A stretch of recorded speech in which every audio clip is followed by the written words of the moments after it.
ನೀವ್ ಇವಾಗೇನು ಮಾತಾಡ್ಬೇಡ ಮನೀಷಾ. ಇವಾಗ ನೀನೇನೇ ಅಂದ್ರೂ ನಿಲ್ಲೋದು ಈ ಜಾತ್ರೆ ಮಾತ್ರ ಅಲ್ಲ, ನಿನ್ ಮದುವೆ ಕೂಡ. ಹೊರಡೋಣ ಬನ್ನಿ. ನಡೀರಿ.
ಊರ್ ಹಬ್ಬ ಶುರುವಾಗಿದೆ. ನಮ್ಮ 2 ಟಾರ್ಗೆಟ್ಗಳು ಮಿತ್ರ, ಖಡ್ಗ ನಮ್ಮ ಕಣ್ಮುಂದೆನೇ ಇದೆ. ನಾವು ರೆಡಿಯಾಗಿರ್ಬೇಕು.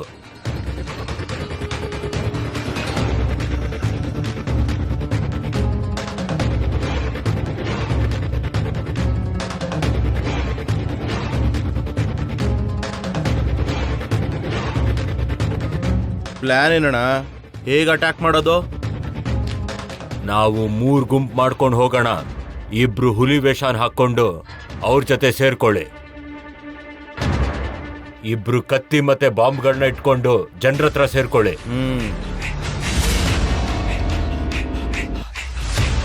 ನಾನು ಹೇಳ್ತಿದ್ದ ಹಾಗೆ ಬಾಂಬ್ನ ಹಾಕಿ ಜನರೆಲ್ಲ ಚೆಲ್ಲಾಪಿಲ್ಲಿ ಆಗೋಗ್ ಮಾಡಿ. ಅಲ್ಲಾಗೋ ಗಲಭೆಗೆ ಅವ್ರ ಇಡೀ ಫ್ಯಾಮಿಲಿ ಚೆಲ್ಲಾಪಿಲ್ಲಿ ಆಗ್ಬೇಕು. ಹುಲಿ ವೇಷದಲ್ಲಿರೋಂಥವ್ರಿಬ್ರು ಮಿತ್ರನ ಎಳ್ಕೊಂಡು ಹೋಗಿ ನಾನು ಖಡ್ಗಾನ ಎತ್ಕೊಂಡ್ ಬರ್ತೀನಿ. ಒಂದೇ ಕ್ಷಣದಲ್ಲಿ ಎಲ್ಲ ಮುಗ್ದು ಹೋಗ್ಬೇಕು. ಜನರಿಗೆ ಏನ್ ನಡೀತು ಅಂತ ಅರ್ಥ ಆಗೋ ಅಷ್ಟ್ರಲ್ಲೇ ನಾವು ಮಿತ್ರ ಮತ್ತೆ ಖಡ್ಗಾನ ಎತ್ಕೊಂಡು ಈ ಊರನ್ನ ಬಿಟ್ಟು ಹೊರಟೋಗ್ಬಿಡ್ಬೇಕು.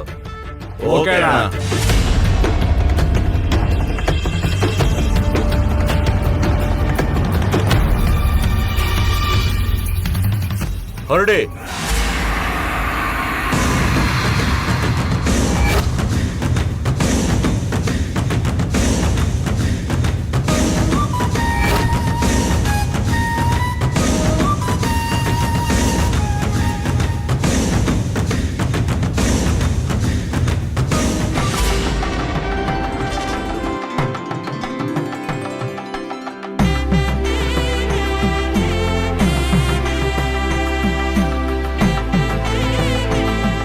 ಆರು ವರ್ಷಗಳ ನಂತರ ಮತ್ತೆ ಈ ವರ್ಷ ನಿಮ್ಮನ್ನ ನಿಮ್ ಕೈಯಲ್ಲಿರೋ ಖಡ್ಗನ ನೋಡ್ತಾ ಇದ್ದೀನಿ.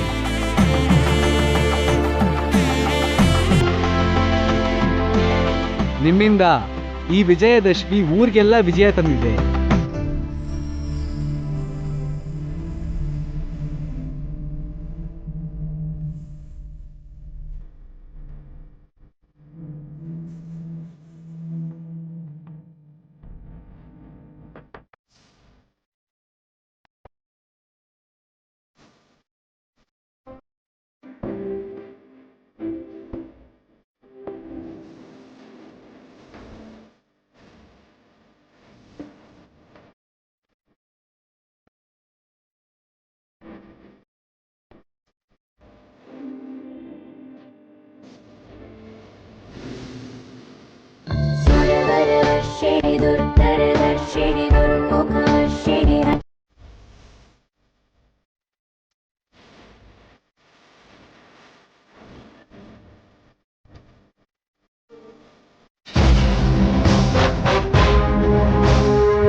I call you litre.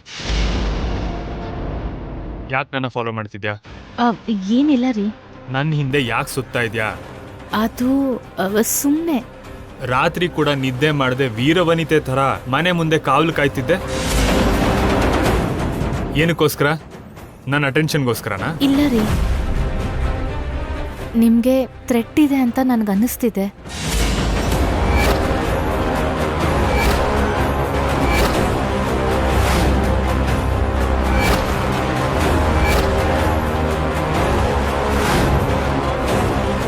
ಈ ವಿಷಯನ ನಿಮ್ಗೆ ಹೇಳ್ಬಾರ್ದು ಅಂದ್ಕೊಂಡೆ. ನನಗೆ ಥ್ರೆಟ್ಟಾ? ಅದು ಇಲ್ಲಿ ಅಲ್ಲದೆ ನೀನೇ ನನ್ನ ಬಾಡಿ ಗಾರ್ಡ ನಿಮ್ಮ ಹೆಂಡತಿ ಅಂತ ನಾನು ಅನ್ಕೋಬೇಕು. ನಿಮ್ಮನ್ನು ಕಾಪಾಡ್ಕೊಳ್ಳೋದು ನನ್ನ ಜವಾಬ್ದಾರಿ. ನಾನೇನು ಮಿನ್ನು ಥರ ಚಿಕ್ಕ ಮಗು ಅಲ್ಲ. ನಾನು ಕಾಪಾಡ್ಕೋತೀನಿ. ಅದು ಹಾಗಲ್ಲ ಮಿತ್ರ ಅವರೇ. ಬೇಕು ಅಂದರೆ ಮಕ್ಕಳನ್ನ ನೋಡ್ಕೊ, ಅಷ್ಟು ಮಾತ್ರ ನಿನ್ನ ರೆಸ್ಪಾನ್ಸಿಬಿಲಿಟಿ. ನನ್ನ ಅಟೆನ್ಷನ್ಗೋಸ್ಕರ ನೀನು ಏನೇ ಮಾಡಿದ್ರು ನಿನ್ನ ತಪ್ಪನ್ನ ನಾನು ಮರಿತೀನಿ ಅನ್ಕೋಬೇಡ. ಅದು ಈ ಜನ್ಮದಲ್ಲೇ ನಡೆಯಲ್ಲ.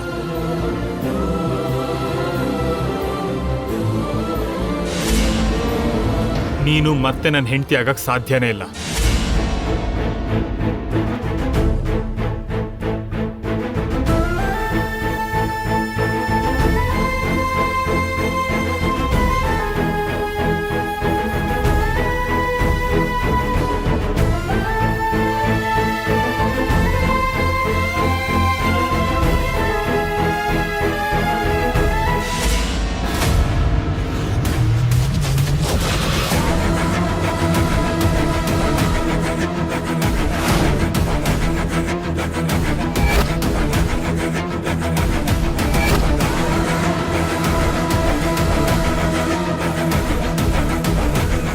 ಏನು ಭಾಗ್ಯ, ಮಿತ್ರನ ಹತ್ರ ಬೈಸ್ಕೊಂಡಿಲ್ಲ ಅಂದ್ರೆ ನಿಂಗ್ ತಿಂದಿದ್ದರ್ಗಲ್ವಾ?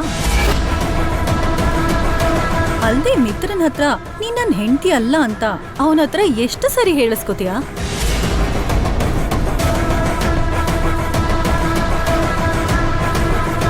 ನಿನ್ ಪ್ಲೇಸಲ್ಲಿ ನಾನಿದ್ದಿದ್ರೆ ಮಿತ್ರ ಮೊದಲನೇ ಸಾರಿ ಹೇಳ್ದಾಗ್ಲೇ ಬಿಟ್ಟು ಹೋಗ್ಬಿಡ್ತಿದ್ದೆ.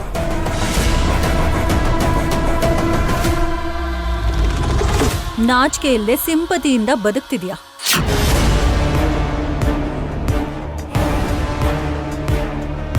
ನಿಂದು ಒಂದ್ ಜನ್ಮನ? ನೀನು ಹೆಣ್ ಜಾತಿಗೆ ಅವಮಾನ.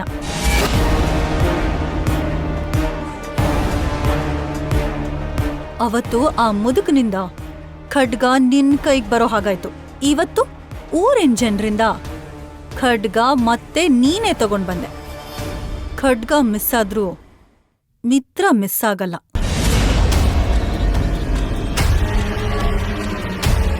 ನೆಕ್ಸ್ಟ್ ಇಯರ್ ಇದೇ ಊರಲ್ಲಿ ಇದೇ ವಿಜಯದಶಮಿಗೆ ಮಿತ್ರನ್ ಹೆಂಡತಿಯಾಗಿ ನಂದನ್ ವಂಶದ ಸೊಸೆ ಆಗಿ ಈ ಊರಿಗೆ ನಾನ್ ಕಾಲಿಡ್ತೀನಿ. ಖಡ್ಗಾನ ತಗೊಂಡ್ ಬರ್ತೀನಿ. ಮುಗೀತಾ? ಇನ್ನೂ ಇದೆಯಾ? ಸುಮ್ಮನೆ ಇದ್ದೀನಿ ಅಂತ ತುಂಬಾ ಮಾತಾಡ್ತಿದ್ಯಾ? ನಾನ್ ಸುಮ್ಮನೆ ಇರೋವರೆಗೂ ನಿನ್ ಸ್ಥಾನ ಭದ್ರವಾಗಿರುತ್ತೆ. ಇಲ್ಲ ಅಂದ್ರೆ ಏನೇ ಮಾಡ್ತೀಯಾ? ಕಪಾಳಕ್ಕೆ ಬಾರಿಸ್ತೀನಿ.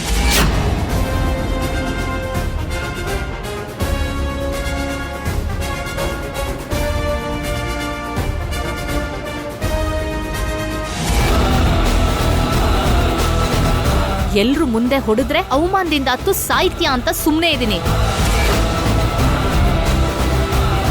ಈಗಾಗ್ಲೇ ಇದೇ ಊರಲ್ಲಿ ಇದೇ ದೇವಸ್ಥಾನದಲ್ಲಿ ನಿನ್ಗೊಂದ್ಸರಿ ಹೊಡೆದಿದ್ದೀನಿ, ನೆನ್ಪಿದ್ಯಾ?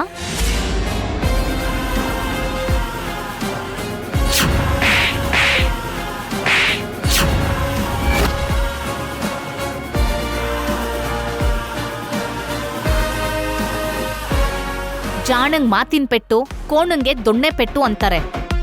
ನಿನಗ್ ಮಾತಿಂದ ಹೇಳ್ ನೋಡ್ದೆ, ಕೇಳಲಿಲ್ಲ. ಕೆನ್ನೆಗ್ ಬಾರ್ಸಿ ಹೇಳಿದ್ದೀನಿ, ಬದ್ಲಾಗ್ಲಿಲ್ಲ. ನೀನ್ ಮತ್ತೆ ಮತ್ತೆ ನನ್ ಸಹನೆನ ಪರೀಕ್ಷೆ ಮಾಡಿದ್ರೆ ನಾನ್ ಬದ್ಲಾಗ್ಬೇಕಾಗತ್ತೆ. ನನ್ನ ಭಾಗ್ಯನ್ ತರ ನೋಡಿದ್ಯಾ, ವಿನ್ನುಗೆ ಅಮ್ಮನ್ ತರ ನೋಡಿದ್ಯಾ, ಜಾನುಗೆ ಅಕ್ಕನಾಗ್ ನೋಡಿದ್ಯಾ, ದುರ್ಗಿ ತರ ನೋಡೋ ಪರಿಸ್ಥಿತಿ ಬಂದ್ರೆ ತಡ್ಕೊಳಲ್ಲ ನೀನು.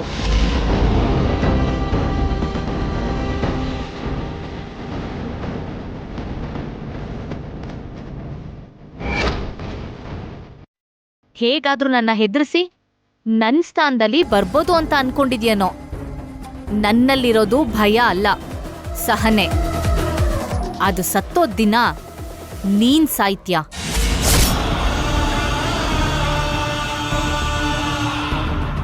ಇಷ್ಟಕ್ಕೂ ಏನಂದೆ? ಖಡ್ಗ ಮಿಸ್ ಆದ್ರೂ ಮಿತ್ರ ಅವ್ರನ್ನ ಮಿಸ್ ಆಗೋಗ್ ಬಿಡಲ್ಲ ಅಂದೆ. ಖಡ್ಗನೂ ನಂದೆ, ಮಿತ್ರ ಅವ್ರು ಕೂಡ ನನ್ನೋರೆ. ನಂದನ್ ವಂಶನೂ ನಂದೆ. ಯಾವುದನ್ನು ಬಿಟ್ಕೊಡೋದಿಲ್ಲ.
ಏನ್ರಿ ಇಲ್ಲಿಗೆ ಕರ್ಕೊಂಡ್ ಬಂದ್ರಿ?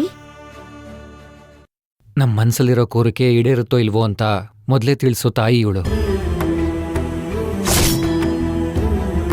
ಮೊದ್ಲೇ ಗೊತ್ತಾಗತ್ತಾ? ಹೇಗೆ? ಇಲ್ಲಿ 3 ಬಳೆ ತಗೊಂಡು ಮನ್ಸಲ್ಲಿ ಬೇಡ್ಕೊಂಡು ಆ ತಾಯಿ ತ್ರಿಶೂಲಕ್ಕೆ ಹಾಕ್ಬೇಕು. ಆ 3ರಲ್ಲಿ 1 ಬಳೆ ಬಿದ್ರೂ ನಮ್ಮ ಕೋರಿಕೆ ಈಡೇರುತ್ತೆ ಅಂತ ಅರ್ಥ. ಇದೇನೋ ತುಂಬಾ ಚೆನ್ನಾಗಿದೆ. ಅದಕ್ಕೆ ಟ್ರೈ ಮಾಡೋಣ ಅಂತ ನೀನು ಇಲ್ಲಿ ಕರ್ಕೊಂಬಂದಿದ್ದು. ಫಸ್ಟ್ ನಾನು ಟ್ರೈ ಮಾಡ್ತೀನಿ.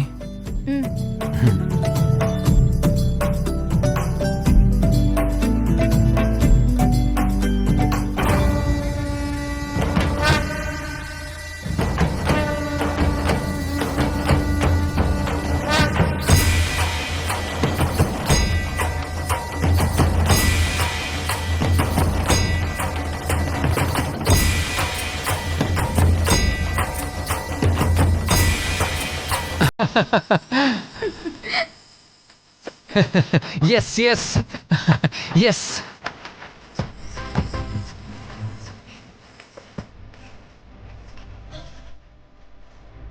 ಅಮ್ಮನವ್ರನ್ನ ಏನ್ ಕೇಳ್ಕೊಂಡ್ರಿ? ಮೊದಲನೇ ಬಳೆನೆ ಬಿತ್ತು.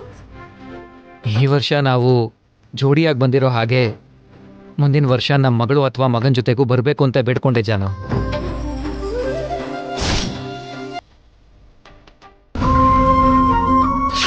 ಅಂದ್ರೆ ನಿಮ್ ಮದ್ವೆ ಹೇಗೂ ಆಂಟಿ ಕೈಯಿಂದ ನಡೀಲಿಲ್ಲ ಅಲ್ವಾ?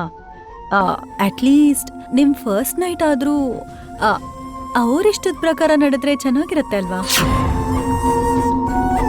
ಅದಾಗ್ಬೇಕು ಅಂದ್ರೆ ಮೊದ್ಲು ನಮ್ಮ ಮದ್ವೆನ ನಿಮ್ಮಮ್ಮ ಒಪ್ಕೋಬೇಕಲ್ವಾ? ಅಮ್ಮ ಒಪ್ಕೋಬೇಕು ಅಂತಾನೆ ನೀನು ಬೇಡ್ಕೋ. ಅಮ್ಮನ ಒಪ್ಪಿಗೆಯಿಂದಾನೇ ನಾವು ಒಂದಾಗಬೇಕು ಅಂತ ಅಲ್ವಾ ನೀನು ಆಸೆ ಪಡ್ತಾ ಇರೋದು? ಅದು ಸತ್ರೂ ಆಗಲ್ಲ. ಕಮಾನ್ ಜಾನು, ಮೊದಲು ಬಳೆ ಹಾಕು. ಒಂದ್ ವೇಳೆ 1 ಬಳೆನೂ ಬೀಳ್ದೆ ಹೋದ್ರೆ? ಮನ್ಸಲ್ಲಿ ತಾಯಿನ ಗಟ್ಟಿಯಾಗಿ ಬೇಡ್ಕೊಂಡು ಬಳೆ ಹಾಕು. ನಾವು ಎಷ್ಟು ಬಲವಾಗಿ ಬೇಡ್ಕೋತೀವೋ ಆಗ ಆ ತಾಯಿ ನಮ್ಮ ಬೇಡಿಕೆನ ಖಂಡಿತ ಈಡೇರಿಸ್ತಾಳೆ.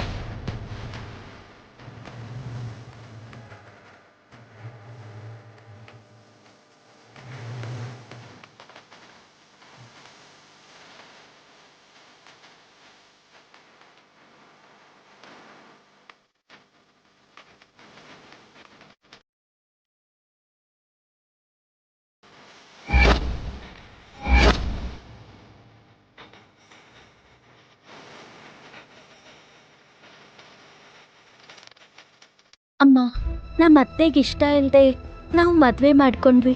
ಅವ್ರು ಒಪ್ಕೊಂಡ್ಮೇಲೆ ನಾವು ಒಂದಾಗ್ಬೇಕಂತಿದೀವಿ. ಬೇಗ ಅವ್ರ ಮನ್ಸನ್ ಬದಲಾಯಿಸಿ ತಾಯಿ.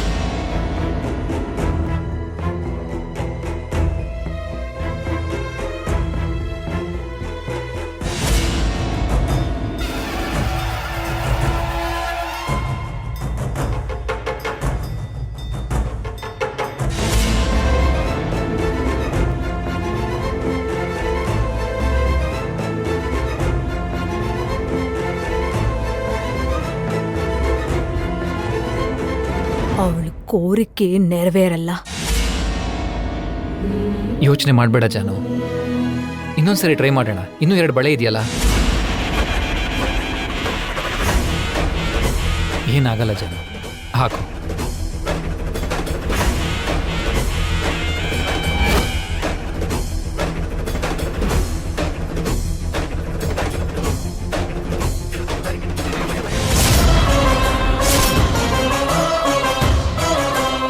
ನಿಂಗೆ ನನ್ನ ಅನುಗ್ರಹ ಅಷ್ಟೇ ಅಲ್ಲ, ಆ ದೇವ್ರ ಅನುಗ್ರಹ ಕೂಡ ಇಲ್ಲ.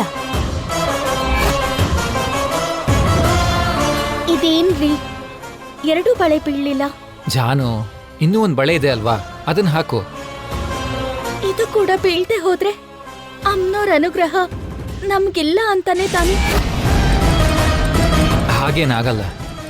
ನಾನು ಹಾಕಿದ ಮೊದಲನೇ ಬಳೆನೇ ಬಿತ್ತು ಅಲ್ವಾ, ಅಂದ್ರೆ ನಾವಿಬ್ರು ಮತ್ತೆ ಮಕ್ಳ ಜೊತೆ ಇಲ್ಲಿಗೆ ಬರ್ತೀವಿ ಅಂತ.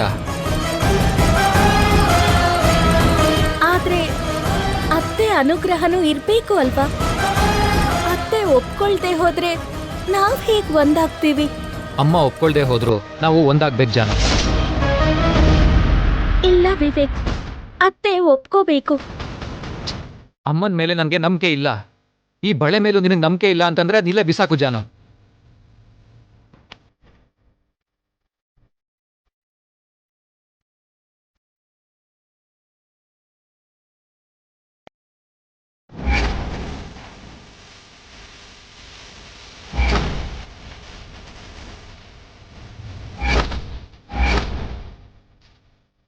ನಿನ್ಮೇಲ್ ನಂಬಿಕೆ ಇಲ್ದೆ ಅಲ್ಲ ತಾಯಿ, ನನಗೆ ಭಯ ಆಗ್ತಾ ಇದೆ. ಆದ್ರೆ ಅತ್ತೆ ಒಪ್ಕೋಬೇಕು, ಅದಕ್ಕೆ ನಿನ್ನ ಅನುಗ್ರಹ ಬೇಕು. ನಿನ್ನನ್ನೇ ನಂಬಿದ್ದೀನಿ ತಾಯಿ.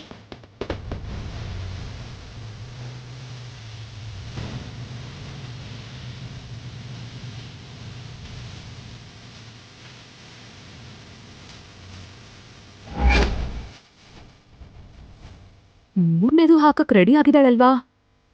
ಒಂದ್ ವೇಳೆ ಬಿದ್ಬಿಟ್ರೆ ಆ ತಾಯಿ ಅನುಗ್ರಹ ಇವಳಿಗೆ ಸಿಗತ್ತಲ್ವಾ? ಆ ಬಳೆ ಬೀಳ್ದೆ ಇರೋ ಹಾಗೆ ಮಾಡ್ಬೇಕು.